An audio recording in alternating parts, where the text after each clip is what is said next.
Si hoy te encuentras en las murallas de York, una majestuosa ciudad en el norte de Inglaterra, estarás en el mismo lugar donde hace casi 2000 años se alzaban los legionarios romanos, vigilando pacientemente las fronteras de su imperio. Al recorrer sus estrechas calles cubiertas de adoquines antiguos, parece que viajas de regreso a la época vikinga, cuando precisamente estas callejas adquirieron su forma actual, trazada por las manos de los antiguos varengos. Al tocar las robustas paredes de la catedral, acaricias una historia centenaria y los esfuerzos de una construcción ardua, cuya realización llevó más de 2 siglos y medio. York es una ciudad que, a pesar de todas sus pruebas, nunca se rindió ni desapareció del mapa histórico del mundo. En sus muros fallecieron emperadores, aquí gobernaron reyes anglosajones, cuyo nombre suena como parte de una leyenda. Dentro de sus fortificaciones, los enemigos atacaron con fuerzas militares, aquí se extendió una terrible peste, dejando un rastro de tragedias. Sobre estos muros y calles cayeron bombas, amenazando con destrucción y muerte, sin embargo, la ciudad continuó viviendo y prosperando. Y todo esto es solo un fragmento del pasado que ahora no solo se escuchará o leerá, sino que se vivirá. Te esperan escenas únicas, recreadas con la ayuda de las más modernas tecnologías de inteligencia artificial, que convertirán viejos grabados y fotos desgastadas en una historia viviente. Aquí no solo conocerás York, sino que lo verás tal como fue en la actualidad. Se te revelará la historia de esta ciudad, que duró aproximadamente 30 minutos y abarcó más de 2000 años. Y lo mejor es comenzar desde el principio. Año 21 a.C., cuando la 9ª Legión Romana avanza hacia las tierras hostiles, persiguiendo a las tribus britanas que se niegan a someterse al dominio romano. Los soldados alcanzan el estratégico encuentro de los ríos Usa y Fossa y, al detenerse, comprenden que no han parado solo para descansar, sino para quedarse. Construyen una fortificación, primero con muros de madera antiguos y luego de piedra. A esta construcción la llaman Iberger, y la 9ª Legión la convierte en su puesto avanzado permanente, su primer paso en ese diminuto pedazo de tierra británica. 5000 soldados experimentados, curtidos en batallas por todo el Imperio Romano, trabajan en crear un refugio, construyen baños, cuarteles, templos y edificios administrativos. Estas estructuras no eran un campamento temporal, en ellas se sentaron las bases de la futura ciudad, ya que este puesto militar poco a poco se transforma en algo más que un simple puesto defensivo. Pero luego ocurre un evento inusual, que todavía sigue siendo un misterio para los historiadores. A principios del siglo I, en aproximadamente el año 20 después de Cristo, la 9ª Legión desaparece sin dejar rastro. 5000 soldados, sus estandartes y registros desaparecen para siempre de la memoria de la historia. A dónde exactamente se dirigieron, sigue siendo un misterio. Quizás su destino quedó marcado, oculto para siempre tras el velo del tiempo, o simplemente se disolvieron en las oscuras profundidades de la época. En su ausencia, permanece en el puesto la 2ª Legión, que llega para relevarlos y permanece en estas tierras casi 3 siglos. Y Brerac, que ya no es solo un puesto fronterizo defensivo, se convierte en un importante centro administrativo con funciones más amplias. A finales del siglo II, en el año 2011 después de Cristo, llega a York el emperador Septimio Severo para vencer a los escoceses y completar la campaña iniciada anteriormente. El emperador, ya anciano y fatigado, movido por el poder y el cansancio, muere precisamente en esta ciudad, en el borde de su mundo, en la última frontera del poder imperial. Su hijo, Caracalla, está en York y toma una decisión importante. Este lugar, esta tierra, resulta no ser solo una fortaleza militar, sino la capital de la autonomía romana en el norte de Britania, conocida como Britania Baja. La mitad de toda Britania romana ahora es gobernada desde aquí, desde esta ciudad. Llega un momento que cambiará para siempre el destino de todo el imperio. Aquí, en York, en el año 406 después de Cristo, muere el emperador Constantino. Sus tropas proclaman inmediatamente a su hijo como su nuevo gobernante, Constantino el Grande. Y desde ese momento comienza una asombrosa transformación de toda la estructura del Estado romano. Constantino no solo gobierna, él cambia los cimientos sobre los que se sostenía el imperio. Introduce el cristianismo como religión oficial, poniendo fin a siglos de persecución a los partidarios de esta fe.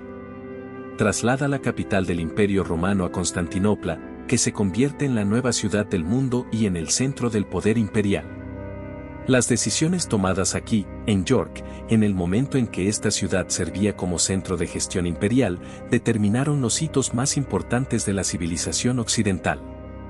Gracias a los avances tecnológicos más vanguardistas, ahora podemos mostrarte no solo una imagen o una descripción, sino una imagen viva y completa de la historia que se desarrolló en estos lugares. Toda la narrativa sobre York cobra vida ahora junto a ti, permitiéndote experimentar los eventos que ocurrieron hace aproximadamente 2000 años, en unos 30 minutos. Y todo comienza desde el principio, desde aquellos tiempos remotos en que esta ciudad apenas empezaba a tomar su forma. Nos encontramos en el año 21 de nuestra era. Entonces, la 9ª Legión Romana avanza hacia el interior de las tierras británicas para someter a las tribus rebeldes que resisten con dureza el dominio romano. A lo lejos, se divisa un punto donde convergen las aguas de dos ríos, el Ouse y el Fosse. Aquí deciden detenerse, no para descansar, sino porque sienten que pronto ese lugar será su hogar. Así comienza la construcción de las fortificaciones, muros de madera y, con el tiempo, una fortaleza de piedra. Esa zona, conocida como Ibrerac, no será solo un campamento militar, sino el comienzo de lo que con el tiempo se convertirá en una gran ciudad. Su desarrollo es el resultado de un trabajo arduo y de una visión estratégica, ya que toda esta región, que alguna vez fue una periferia del imperio, posteriormente se convierte en un centro importante de poder y cultura en las tierras inglesas. Así surgió la historia de York, una ciudad con una historia de siglos que refleja altibajos, guerras y paz, fe y poder, arraigados firmemente en sus muros de piedra y en los corazones de sus habitantes. Para el año 20 del siglo III después de Cristo, en York, en el norte de Inglaterra, ya se perciben signos de una nueva vida religiosa. En los concilios eclesiásticos participa un obispo, lo que indica una renovación y fortalecimiento significativos de las estructuras espirituales. Mientras que, al principio, este territorio servía únicamente como un puesto militar fortificado, con el tiempo la ciudad se convierte en un centro no solo de rituales religiosos, sino también de un poderoso poder imperial. Pronto, cuando después de un siglo Roma abandona definitivamente Bretaña, desaparece también el estado más grande del mundo antiguo, y su esplendor y poder se deshacen gradualmente. Pero, a pesar de la caída del imperio, York no desaparece del mapa. Los muros, construidos durante la época romana, empiezan a deteriorarse y a desaparecer. Las construcciones de piedra, que en su momento sirvieron como defensas reales, son reutilizadas para levantar nuevas casas y calles, cubiertas de barro y erosionadas por la fuerza de los nuevos tiempos. Sin embargo, la gente permanece. No son invasores ni conquistadores, sino herederos de los antiguos romanos. Los anglosajones no toman la ciudad vacía, sino que la aceptan como propia, la transforman y la convierten en su tierra natal. El nombre Ibercam en un principio cambia a Yaporic, y durante 2 siglos York se desarrolla, adaptándose al mundo después de la era romana. Pero todo cambia en un día luminoso, en Pascua, en el año 627.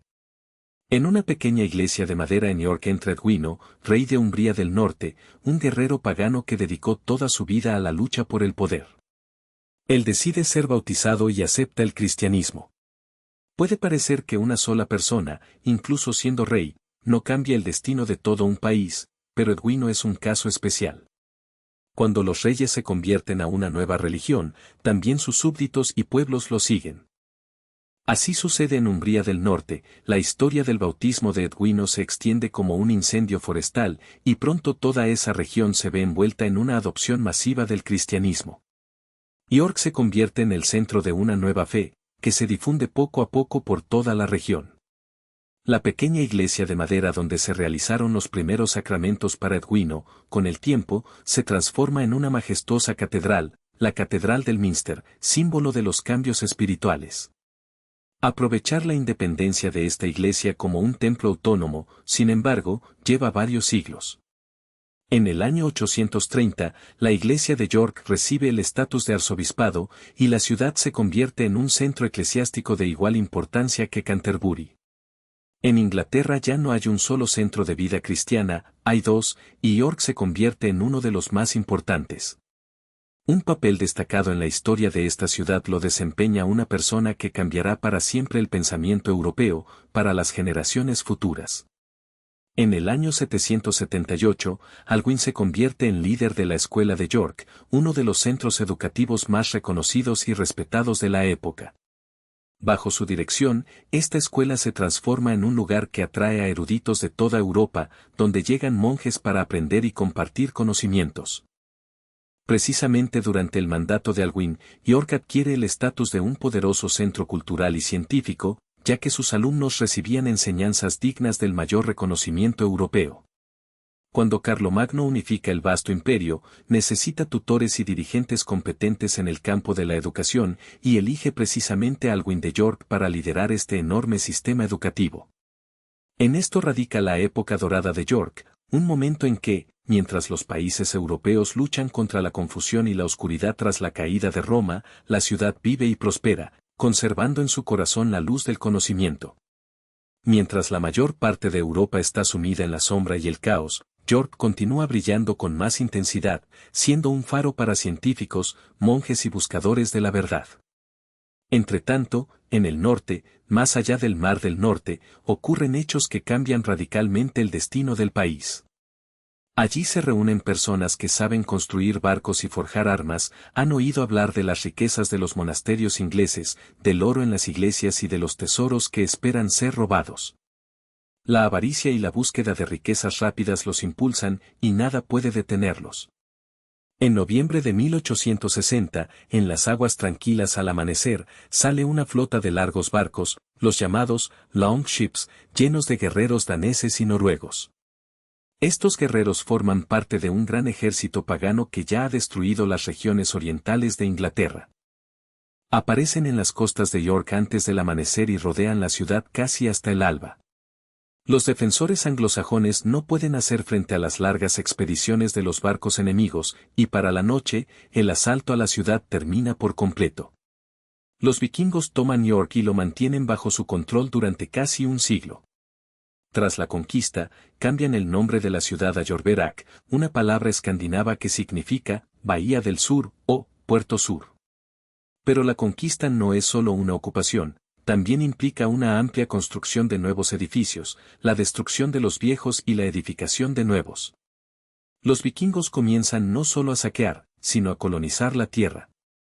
Se establecen aquí en familias, montan talleres artesanales, practican el comercio y crean rutas comerciales que conectan York con Dublín, Escandinavia y el resto del mundo noruego. Así comenzó una nueva época para la ciudad, una época en la que un antiguo centro británico se transformó en un importante puesto avanzado escandinavo, con una cultura rica y una potente red de comercio que unía distintas partes del norte de Europa.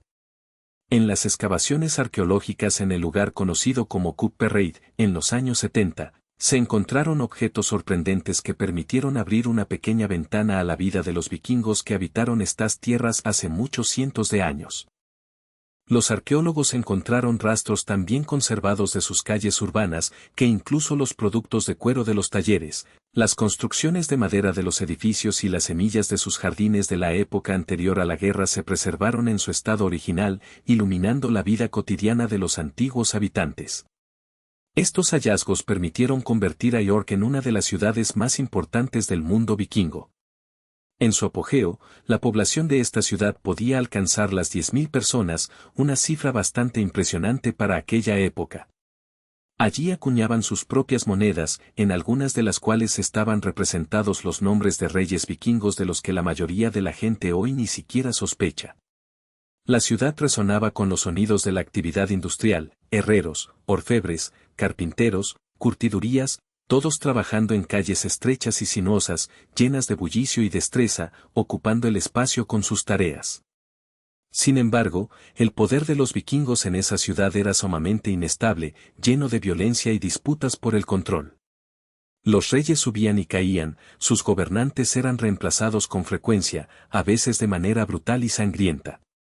El último de ellos fue un rey llamado Érico el Sangriento. Su nombre en sí mismo reflejaba su carácter, ya que ganó esa fama por su crueldad y despiadada naturaleza. En 954, nuestro héroe fue asesinado en combate, y así el llamado reino vikingo de York desapareció junto con él.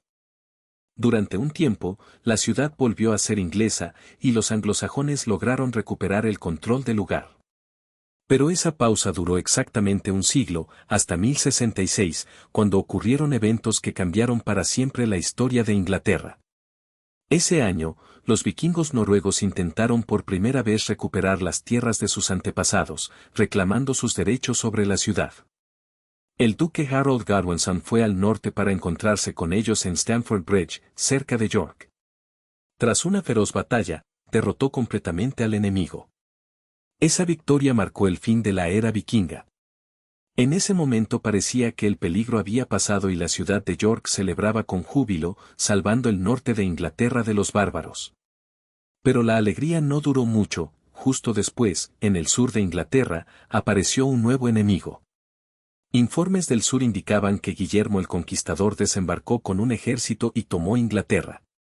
El conde Harald tuvo que regresar rápidamente y luchar para abrirse camino de regreso hacia el sur. En 4 días recorrió 200 millas y llegó a la colina junto a Isaest, agotado, y allí fue alcanzado por una flecha en el ojo. Así dice la leyenda. Guillermo conquistó y, como resultado de esa guerra, la ciudad de York conoció que el gobierno normando sería el más severo de toda su historia. En 1068, Guillermo, quien posteriormente recibiría el apodo de El Conquistador, entró en York y examinó las destrucciones y las riquezas de esta antigua ciudad, capaz de resistir tanto a las legiones romanas como a los vikingos. Tras eso, dio la única orden: construid una fortaleza para mí. Y se sentó la base del castillo de York, y el mismo Guillermo estableció una guarnición para que todos recordaran a los habitantes quién tiene el poder en Inglaterra. Sin embargo, los habitantes de York no estaban dispuestos a rendirse dócilmente. En el año 1069, comenzó una rebelión, la ciudad se levantó en levantamiento, uniéndose a los invasores daneses, asaltó el castillo y destruía a todos los normandos dentro. Este momento breve pero muy intenso marcó el regreso de York a la libertad. Pero la reacción de Guillermo no tardó en llegar, lanzó una campaña de destrucción brutal a las tierras del norte, conocida como Castigo del Norte. Sus tropas quemaron sin piedad aldeas, campos, mataron ganado, destruyeron reservas de alimentos, enterraron la tierra con sal, todo lo que pudiera causar a los habitantes el máximo sufrimiento. Se hizo evidente que describir el horror que se apoderaba de esas tierras no era tarea sencilla. Los cronistas que presenciaron los hechos no encontraban palabras para transmitir en su totalidad la magnitud de la pesadilla. Miles de personas morían de hambre, y muchos, agotados por el hambre, recurrían al canibalismo. Yorkshire se convirtió en una desierta e inerte estepa, muerta y sin habitantes. Guillermo restauró el castillo en York, pero en esta ocasión ya no hubo más revueltas. Así quedó claro que la insumisión se castigaba con un sistema de destrucción y muerte, el enemigo sería destruido hasta el último. Y, a pesar de todo, la vida seguía su curso. Lentamente, con grandes sufrimientos y dolores, así continuó la era de nuevas pruebas. Un brillo de restauración y renacimiento. Tras años duros de derrotas y pruebas, York volvió a salir a la superficie, recuperando su antigua gloria y estatus. La actividad comercial en la ciudad se reactivó, revitalizando las relaciones de negocios y llenando las calles con el bullicio y la actividad de los mercados. Comenzaba una transformación gradual de su famoso catedral, de una iglesia anglosajona de madera, pasó a convertirse en una magnífica catedral de piedra de la época normanda. Este proceso de convertirse de una simple parroquia en una grandiosa construcción arquitectónica simboliza no solo la renovación espiritual, sino también la fuerza y la riqueza de la ciudad, que crecen gracias a los lazos comerciales y a su influencia en aumento. De manera inesperada, York adquirió otra, en aquel entonces bastante inusual, reliquia sagrada. En 1153, el arzobispo Guillermo, expulsado de la ciudad durante muchos años, regresa a su tierra natal. La gente, con entusiasmo y alegría, acude a recibirlo y en masa se congrega en el puente sobre el río en forma de U acentuada, pues allí los espera su regreso a su líder espiritual y secular. Por primera vez en la historia de la ciudad, se congrega tanta gente, Toda la población acude a saludar al arzobispo y a expresar su lealtad y respeto. La construcción y consolidación de la iglesia se percibe como un momento emblemático, y el paso peatonal que aún existe, donde se reúne tanta gente, en un momento no soporta más y se derrumba bajo el peso de la multitud. El puente colapsa y cientos de personas caen al río que se encuentra abajo. Pero en la maravilla reside una historia increíble y sorprendente. A pesar del gran revuelo y del peligro de perder la vida, ninguno de los participantes en esta tragedia murió, nadie se ahogó. El milagro del santo sucede y se hace conocido. En el lugar de la catástrofe se crea un sitio de peregrinación, y peregrinos de todo el país comienzan a acudir allí para tocar la sacralidad, las reliquias del santo Guillermo. Es su tumba, situada dentro de la catedral, la que se convierte en el centro de la vida espiritual de la ciudad, y su sepultura se transforma en un símbolo de fe y esperanza, atrayendo a miles de creyentes que buscan consuelo y bendiciones. Pero el destino no será misericordioso ni tranquilo, y la historia de York adquiere una página oscura. En 1190, la ciudad se encuentra en medio de terribles acontecimientos que dejan una huella indeleble en su historia. Inglaterra, preparándose para la Tercera Cruzada, se convierte en escenario de manifestaciones masivas de odio y crueldad hacia la población judía. En aquel tiempo, los prejuicios injustos y el enfrentamiento religioso se intensifican con renovado vigor. En York, como en otras ciudades, las multitudes enfurecidas se vuelven contra la pequeña comunidad judía, que busca refugio en la fortaleza en la colina, en la Torre Clifford de York, una antigua fortaleza de madera dentro del castillo. Durante varios días, la agresión concentrada no cesa, la gente exige que los judíos renuncien a su fe o se suiciden, de lo contrario, enfrentarían una muerte segura. La noche del 16 al 17 de marzo, la mayoría de los judíos, ante su situación desesperada, deciden cometer un acto trágico. En lugar de ser víctimas de la multitud, optan por la muerte a manos propias. Aquellos que buscan misericordia salen de las fortificaciones con la esperanza de salvarse, pero los feroces impulsos de la multitud no les permiten escapar con vida. Aquella noche, unas 150 personas fallecen en el sitio, y aunque la cifra exacta de muertos no se ha conservado en la historia, en toda la era permanece la memoria de la tragedia inocente y la vergüenza que no desaparece con el tiempo. Para entonces, York ya había transformado y se había convertido en uno de los centros más ricos e influyentes del norte de Inglaterra, vinculado al poder real y con un peso político y económico considerable. La ciudad alcanzó la cima de su poder, mostrando su fuerza y autonomía, aunque al mismo tiempo en su historia se reflejan las horrendas manifestaciones de la crueldad humana. En el siglo XIII, la ciudad experimenta estas cualidades de diferentes modos. En unos años aparece como símbolo de prosperidad, en otros, como escenario de tragedias y pruebas para sus habitantes. Llega el año 1212. El rey Juan, a quien a menudo se le considera uno de los peores gobernantes en la historia de Inglaterra, hace algo asombroso por York. Le concede a la ciudad derechos de autogobierno, dándole la posibilidad de gestionar su propio destino. York se convierte en una ciudad-estado prácticamente autónoma dentro de Inglaterra, capaz de recaudar impuestos, cobrar aranceles y administrar justicia por sí misma. No son obsequios de la corona, sino un paso estratégico en el juego empresarial. Pues, debido a sus ricas conexiones comerciales basadas en la lana, la ciudad se convierte en uno de los centros más rentables e importantes. Las señoras de los tejidos de lana ingleses destacan su producto como el mejor de Europa, y York ocupa posiciones clave en su procesamiento y exportación. Con la riqueza llega también el poder, y la ciudad lo aprovecha activamente. En el año 1298, todo cambia radicalmente. En ese año, el rey Eduardo I, famoso como las piernas largas o el martillo de los escoceses, decide trasladar toda la administración inglesa a York. Sin limitarse a sus propios palacios y nobles, traslada aquí incluso la tesorería, los tribunales y el aparato de gestión que administra el país. Y todo esto en el plazo de 6 años. Para quienes desean hacer negocios o cerrar acuerdos con el gobierno inglés, York se convierte en el centro administrativo más importante y único. ¿Por qué?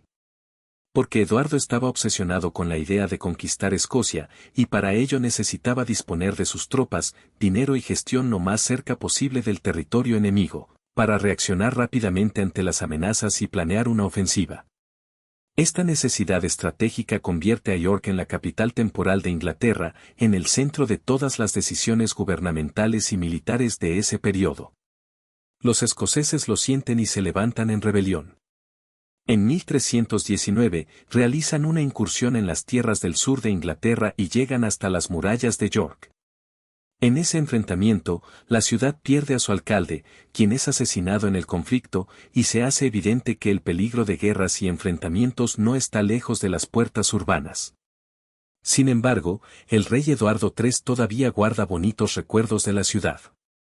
En 1328, visita York para casarse con la hija del duque de Hannover, Matilde, y durante la ceremonia en la catedral de York se congrega la élite de Europa, elevando ese momento a la cúspide de la gloria de la ciudad. York alcanza el apogeo de su poder en la Edad Media, una riqueza basada en el comercio, el apoyo a los reyes, una fuerte conciencia de sí misma, todo indica que la ciudad estaba en auge y tenía un futuro sólido. No obstante, las páginas tristes y crueles de su historia no dejan de aparecer, como si presagiaran nuevas pruebas y desafíos en el tiempo. En el siglo XIV, en el año 1349, la ciudad de York, como un huésped repentino e invisible en la noche, se encuentra amenazada por una tormenta invisible y terrible, la peste negra. Esta calamidad, como una sombra ominosa, penetra en las estrechas y angostas calles de la ciudad medieval, donde cada casa representaba un mundo de vida autónoma y cada ser humano enfrentaba la amenaza de la destrucción. La pandemia se difundía con una rapidez aterradora, como un fuego que salta de una casa a otra, conquistando cada vez nuevos rincones aislados. Entonces, nadie sabía aún cómo se propagaba la enfermedad ni cómo detenerla. No existían métodos de prevención, ni recursos capaces de detener la embestida de la muerte. Las personas morían en sus casas, muchas veces una tras otra, y su destino permanecía incierto, como una sombra que se deslizó de forma inadvertida. En la ciudad aparecían peligrosos carros de carga con los cuerpos de los fallecidos, que no lograban reposar todo el tiempo necesario, mientras la plaga arrasaba York en cuestión de meses.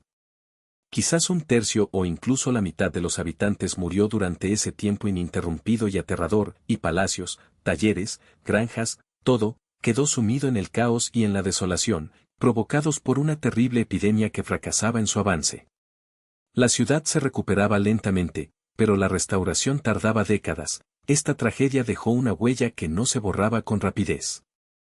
Mientras tanto, en el siglo XV, una cadena de nuevos conflictos y disputas irrumpió en la vida de York. Los enfrentamientos políticos y religiosos se intensificaron cada vez más y resultaron ser incluso más destructivos que la misma peste. La llegada de una nueva era se gestaba en medio de profundos cambios que tuvieron que vivir la ciudad y sus habitantes. En el centro de estos sucesos, el arzobispo Ricardo Scar, quien, de pie ante su grey, llamaba a la rebelión. Afirmaba que los impuestos eran demasiado gravosos, que el poder del rey estaba demasiado corrompido y que la gente soportaba una opresión demasiado fuerte. Scar era uno de los jerarcas eclesiásticos más influyentes de Inglaterra, y sus llamamientos al levantamiento desataron una tormenta en la sociedad. Sin embargo, la respuesta del rey Enrique XIV no tardó en llegar.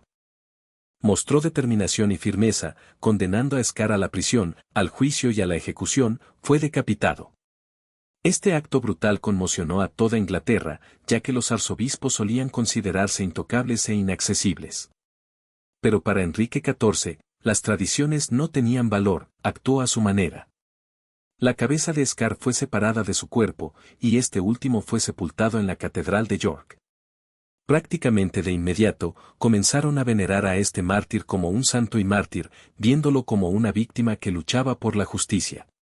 Lentamente, a pesar de todas estas conmociones, la paz transitaba desde la era del poder absoluto del rey, que antes parecía invencible, hacia una nueva etapa. Pronto, en la historia inglesa, empezó otro periodo importante, una sangrienta guerra civil que dividió el reino. En 1472, tras más de 2 siglos y medio de continuas obras de construcción, se concluyó la edificación de la Catedral de York, una magnífica obra maestra gótica iniciada en el siglo XII, en los años 2220 y 220, y fue consagrada. Sus imponentes arcos puntiagudos, sus enormes vitrales y sus bóvedas que parecen alcanzar el cielo, todo, hicieron de esta catedral la mayor estructura gótica del norte de Europa. Se convirtió en símbolo de la ciudad, dominando su horizonte, y lo será durante siglos. En la misma época, en el país se desataba una terrible guerra, que no era contra invasores extranjeros, sino una guerra interna, una ruptura que desgarraba al pueblo inglés. Las esperanzas y los destinos de la nación se decidían en batallas entre dos ramas de una misma casa real, ambas herederas del trono del rey Eduardo III. En este conflicto luchaban los representantes de la casa Lancaster con su símbolo, la rosa roja, y la casa York con la rosa blanca. La ciudad de York no era simplemente un objetivo en esta guerra, sino que se encontraba en el centro mismo de ella.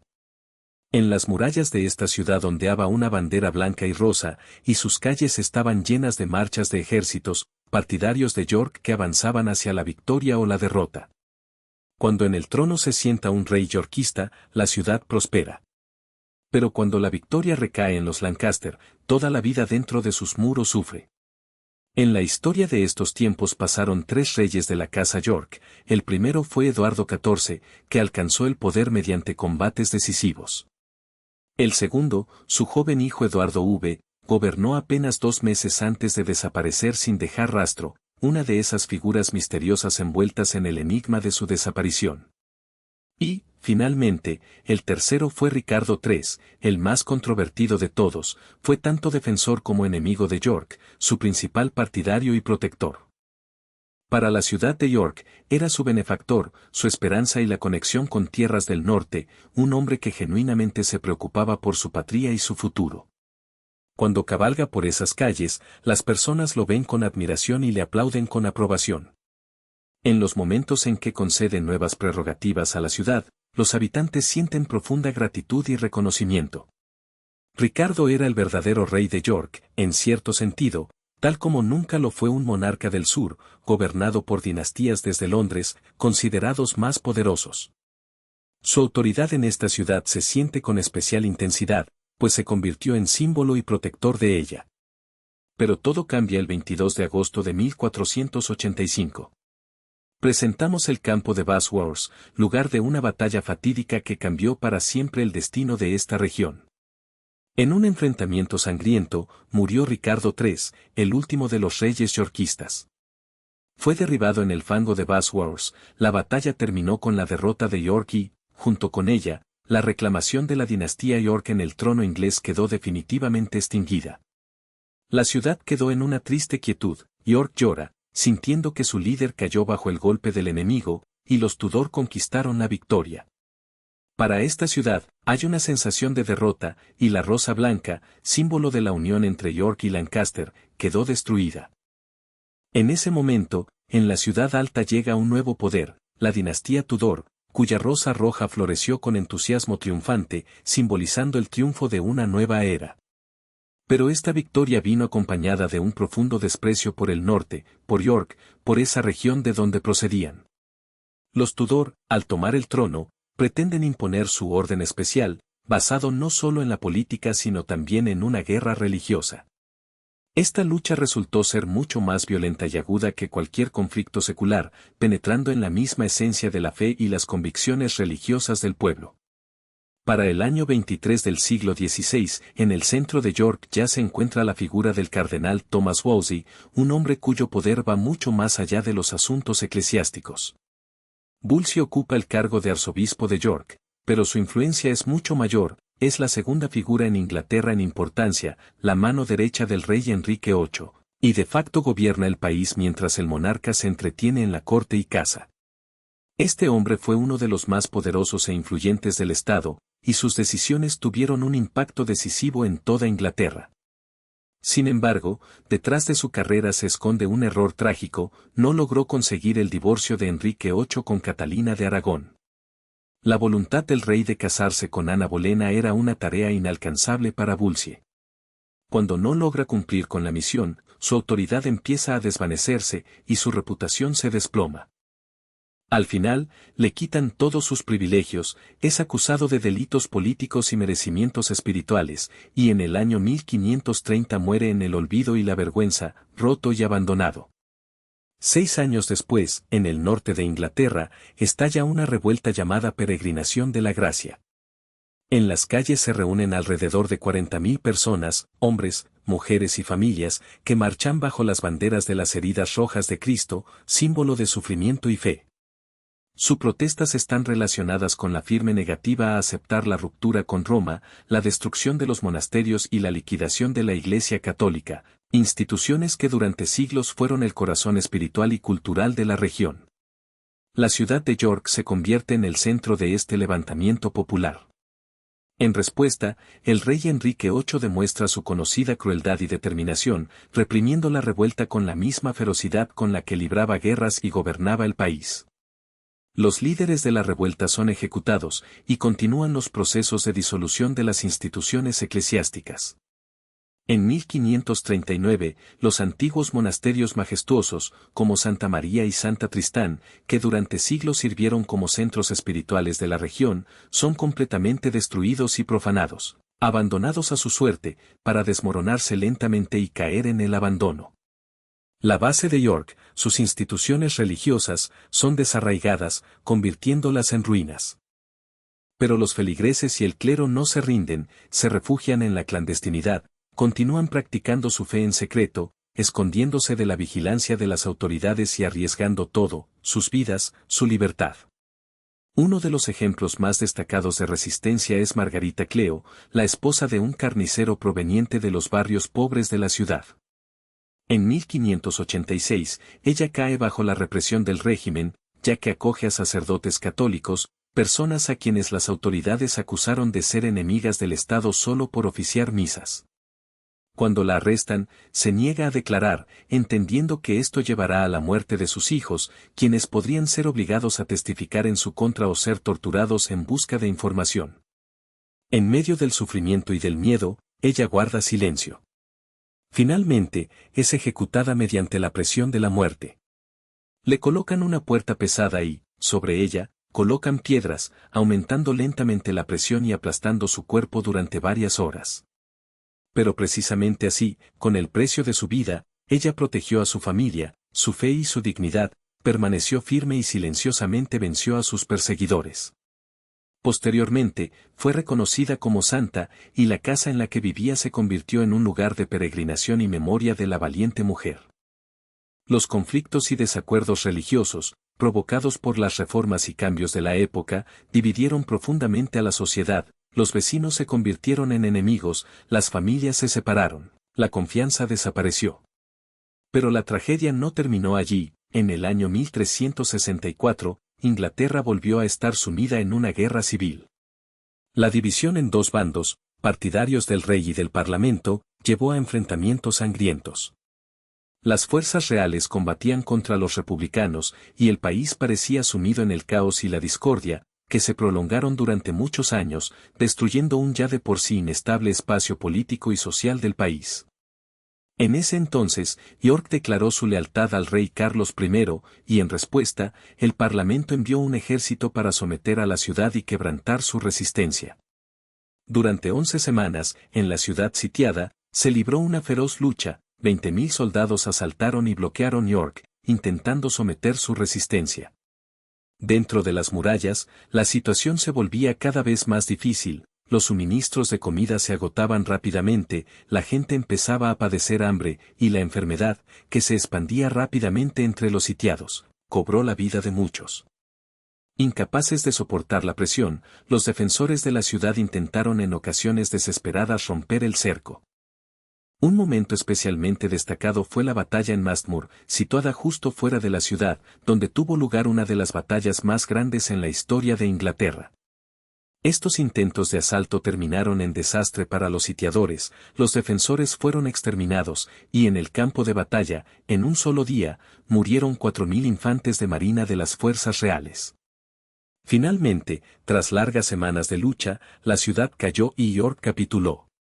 Solo unos pocos años después, el destino acabaría con el rey en el trono, augurando el fin de la era de la monarquía absoluta, que agonizaba lentamente. Durante siglos, York se cansó de guerras constantes, bélicas, religiosas, políticas, y llegó la hora de la paz. Y, por fin, esa paz llegó. Para el siglo XVIII, la ciudad cambió, sus páginas más duras quedaron en el pasado, y York se convirtió en un lugar de atracción y entretenimiento. Continúa atrayendo multitudes de curiosos y divertirse con viejas tradiciones o celebrar nuevas festividades.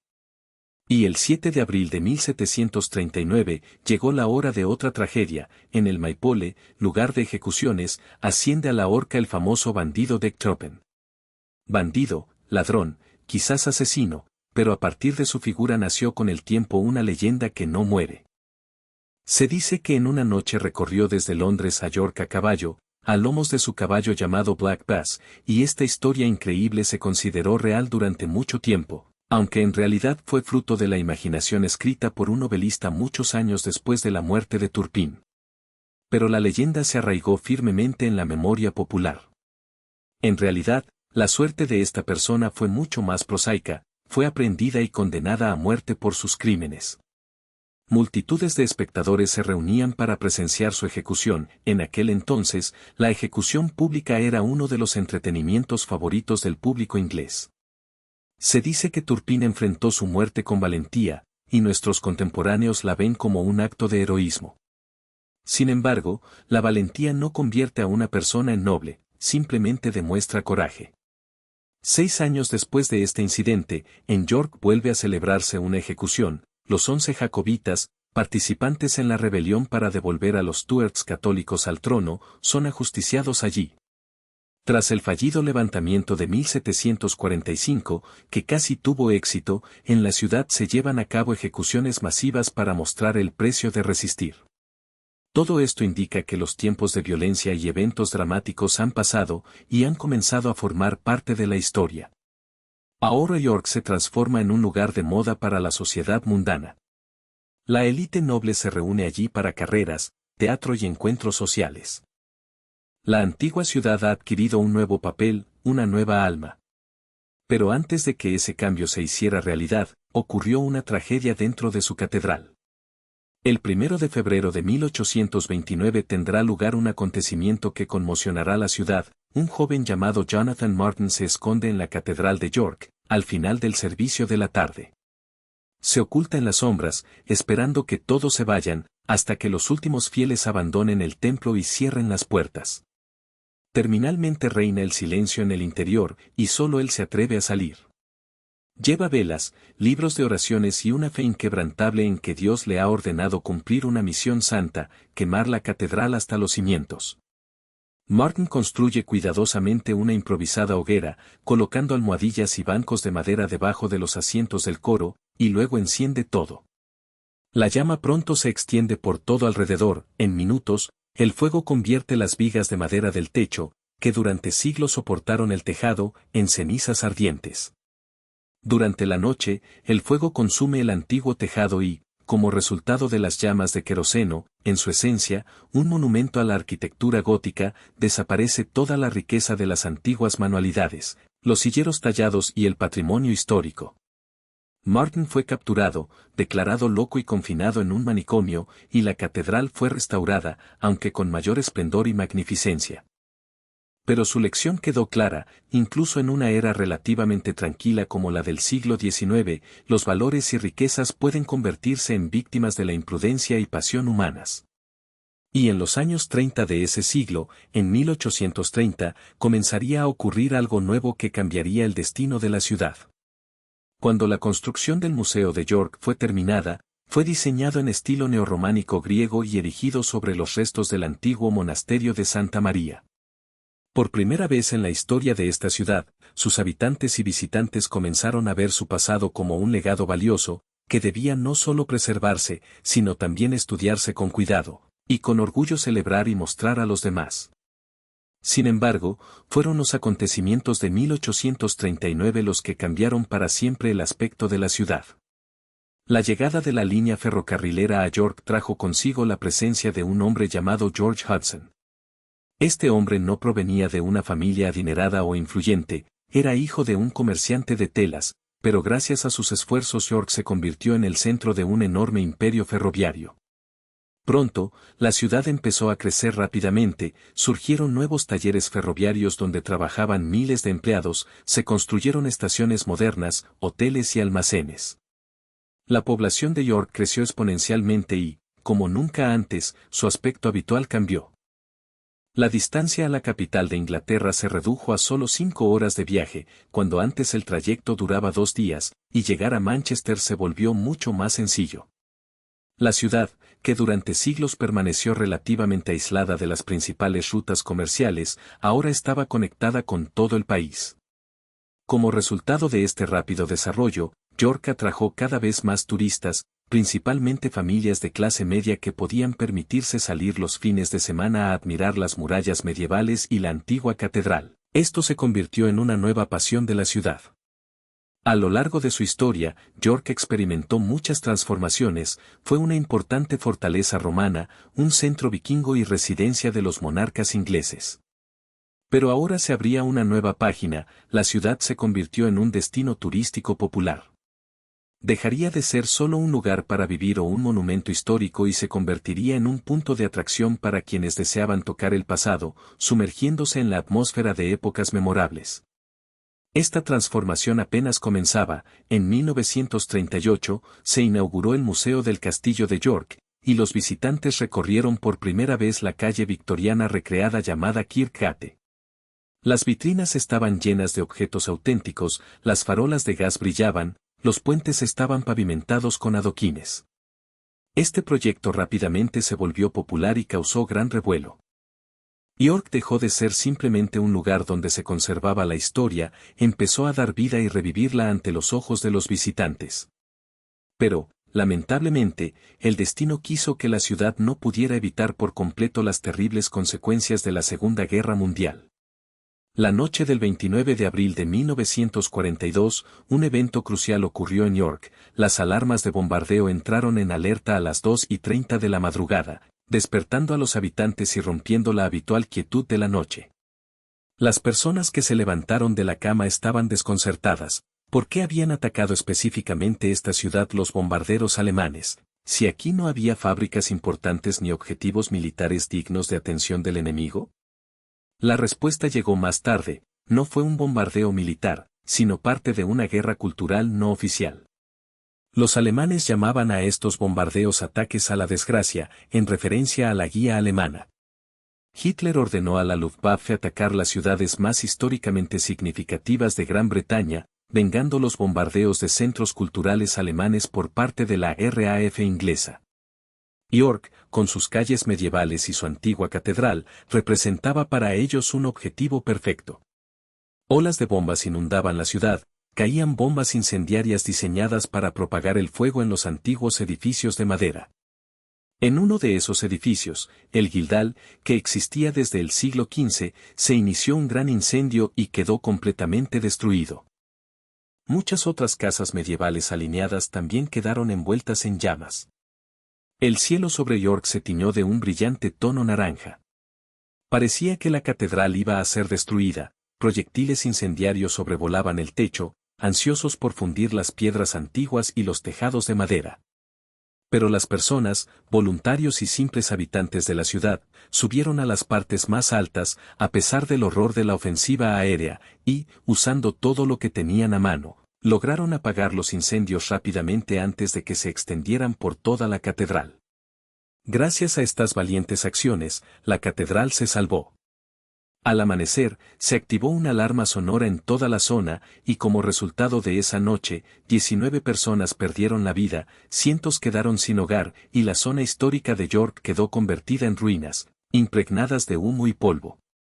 Sin embargo, la antigua catedral resultó ser la excepción, sus paredes permanecieron en pie. Después de esto, York empezó a recuperarse poco a poco, trabajando en la restauración de sus monumentos y devolviendo a la ciudad su antigua belleza. Aunque los daños fueron enormes y las heridas profundas, la ciudad se renovó y empezó a avanzar por nuevos caminos, inalcanzables apenas una década antes. Por ejemplo, en los años 60 del siglo pasado, aquí surgió una nueva institución educativa importante. En 1963 fue fundada la Universidad de York, que atrajo a miles de estudiantes a la ciudad. Esta universidad se convirtió en una nueva página en la historia de York, que desde hacía mucho tiempo había estado vinculada a su historia y patrimonio de épocas pasadas, pero ahora se transformaba en un centro moderno de ciencia y educación. Hoy nos trasladamos al futuro, y en este contexto vale la pena recordar cómo ocurrieron los cambios y las vueltas de la historia en esta ciudad maravillosa. Año tras año, época tras época, York superó innumerables pruebas, transformándose y renovándose una y otra vez. Poco después de que se completara la construcción de las vías ferroviarias y el desarrollo de la infraestructura de transporte, se inauguró en la ciudad el Museo Nacional del Ferrocarril. Este evento se convirtió en una etapa importante en la reflexión y conservación de la rica historia de la era del transporte, y en sí mismo marcó un hito destacado, la transformación de York, impulsada por la era victoriana, cuando la ciudad recuperó una nueva vida y se convirtió en uno de los centros turísticos más populares del Reino Unido. El museo se convirtió en un verdadero testimonio de cómo el pasado, lleno de locomotoras de vapor, descubrimientos epochales y obras maestras arquitectónicas, atrae a cientos de miles de viajeros de todas partes del país y del mundo. Luego, en 1984, la ciudad abrió un proyecto único, el Centro Vikingo de York, que utilizó hallazgos arqueológicos sorprendentes realizados durante las excavaciones de 1979. Estos descubrimientos permitieron reconstruir de manera detallada la atmósfera que representaba el siglo XVII y trasladar a los visitantes a la época de los vikingos, cuando York se convirtió en un importante centro comercial y cultural del norte de Inglaterra. Ahora, los visitantes pueden pasear por las calles reconstruidas de la antigua ciudad, ver en vivo cómo los vikingos animados en los hologramas exhiben oficios y costumbres de sus antepasados. Y para quienes desean sentir el olor de aquella época, aquí incluso se ha recreado la atmósfera aromática, un aroma característico del siglo X, que recuerda la vida cotidiana y el clima de esa época. La historia deja de ser solo un asunto literario y se convierte en una experiencia real, viva ante sus propios ojos. En esta ciudad, todo respira historia, no solo se puede leer, escuchar o ver, sino también sentir y comprender en profundidad. Así, no solo radica el potencial educativo y turístico de York, sino su capacidad única de transformar el pasado en una realidad viva y tangible. Sin embargo, las tragedias continuaron ocurriendo, y las páginas tristes de la historia de la ciudad no terminaron definitivamente. También en ese mismo año, 1984, ocurrió un incendio en York que volvió a conmocionar a los habitantes y recordó la fragilidad de la vida humana y del patrimonio cultural. El incendio empezó en la catedral, en el famoso Ministerio de York, símbolo establecido de la ciudad y de su potencia histórica. Un rayo, que cayó durante una tormenta, impactó directamente en el techo del transepto sur, y las llamas rápidamente consumieron el techo, causando daños considerables. Algunos habitantes atribuyen este incendio a un castigo divino, sugiriendo que el destino intenta advertir sobre la necesidad imperiosa de proteger y respetar el templo. La segunda versión es que fue simplemente un accidente, una circunstancia imprevista que con frecuencia puede empañar los paisajes urbanos y destruir el legado construido durante siglos. Pero sea cual sea la causa, el resultado fue uno, la catedral quedó llorando lágrimas de fuego, y sus muros volvieron a requerir esfuerzos extraordinarios para su restauración. Al igual que la vez anterior, los trabajos de restauración comenzaron casi de inmediato, porque York siempre dio todo su corazón para salvar y preservar su santuario. Así fue después del incendio que causó graves daños, y también tras el incendio anterior, tras el cual la catedral ya había sido reconstruida. En sus 2000 años de historia, la ciudad de York ha sido testigo de las mayores victorias y de las tragedias más terribles. La grandeza de los planes imperiales y las ideas de santidad, plasmadas por Constantino, la astucia de los vikingos, el saber medieval, así como la violencia inhumana y las calamidades, formaron el rostro de una de las ciudades más antiguas de Gran Bretaña. Múltiples épocas, cada una con sus héroes y pruebas, desde las inspiradoras visiones de Constantino el Grande hasta las valientes mujeres y hombres que defendieron la ciudad en los momentos más difíciles. El pasado grandioso y trágico está lleno de historias de fe y traición, de valentía y desesperación, relatos de aventuras militares y del silencio del coraje de los habitantes que luchaban por su destino. Entre las historias memorables se encuentran las del valor de la esposa de un carnicero, que, a pesar de todo, no abandonó la ciudad y ayudó a organizar la defensa, así como la valentía de los bomberos que, arriesgando sus vidas, defendieron la iglesia a pesar de los bombardeos y del caos que los rodeaba. Todos estos momentos son fragmentos del heroísmo humano que reflejan el espíritu y la fortaleza de la ciudad. Si conoces personalmente York, entiendes que ese lugar encarna nuestra herencia. Es una ciudad atravesada por tiempos de innumerables pruebas y triunfos, todo lo que ha dado a esta tierra un carácter único. Siente sus épocas, sus victorias y pérdidas, su pasión y resistencia. Ya sea que seas originario de esta ciudad o simplemente un visitante, en el corazón de cada Yorker vive sin duda la memoria de lo que aquí se vivió, lo que se logró y a lo que se es fiel. Y aunque sea tu primera vez escuchando sobre ella, ya se puede ver por qué esta ciudad es tan importante para Inglaterra y para toda la civilización occidental. A lo largo de los siglos, York no solo sobrevivió sino que se convirtió en un centro floreciente de cultura, ciencia y fe. Su historia no es simplemente una cadena de acontecimientos del pasado, sino que ha formado el presente y continúa influyendo en el desarrollo del mundo. La propia ciudad, a lo largo de su larga historia, sentó las bases de muchos cambios y logros importantes, por lo que se considera una de las más influyentes de Gran Bretaña. Si esta fascinante excursión por la historia ha despertado tu interés, pronto deberías emprender un viaje propio para descubrir nuevas páginas del pasado de este sorprendente lugar. No olvides que tu impresión y percepción ayudan a conservar el espíritu y el carácter de cada ciudad. Elige la próxima ciudad y quizás sea allí donde se abrirá un nuevo capítulo apasionante en la historia. Gracias por tu atención y que cada nuevo viaje sea parte de una gran crónica que nos une a todos.